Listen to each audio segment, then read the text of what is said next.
법 여건에서 전세 계약 기간을 1년 늘리고 계약 갱신 청구권을 한 번 더 쓸 수 있도록 하는 개정안을 발의했습니다.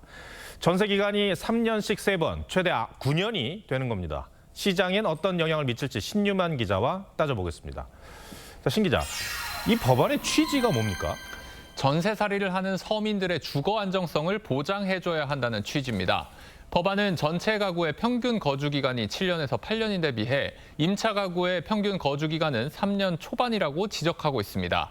계약 기간과 갱신 기회를 늘려줘서 더 오래, 더 마음 편하게 살게 하겠다는 건데요. 전세 사기를 막기 위해서 임대인의 건보료 납부 증명서 등 재정 상태를 판단할 수 있는 자료도 임차인에게 제시하도록 했습니다. 임차인이 들어와 있는 상황에서 집을 팔 경우에는 매수자에 대한 정보도 제공하게 했습니다.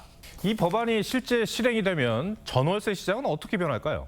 네, 임대인들은 9년 동안 보증금이 사실상 동결됩니다. 계약 갱신할 때 직전 보증금액의 5%만 올릴 수 있기 때문이죠. 이러한 리스크를 고려해 애초에 전세가를 비싸게 책정할 가능성이 높고 아예 전세를 월세로 전환하는 경향도 뚜렷해질 거라는 전망이 나옵니다.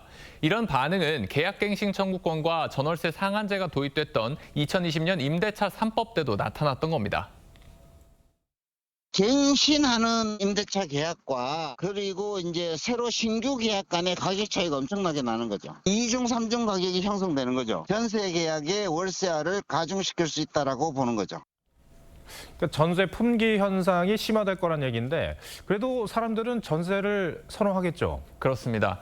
전세는 한 달에 나가는 주거비가 없거나 소액이기 때문에 부담이 적습니다. 반대로 월세는 자금 흐름에서 주거비 비중이 높아질 수밖에 없는데요. 올해 1인 가구 중위소득은 239만 원 정도인데 서울 원룸 평균 월세는 70만 원 수준입니다.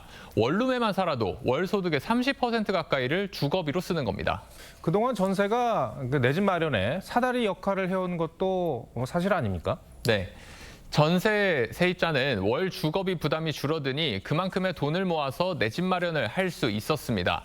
하지만 여권에서는 전세가 상승기에는 집값을 밀어올리고 하락기에는 보증금 미반환과 전세 사기를 유발한다며 부정적으로 봅니다.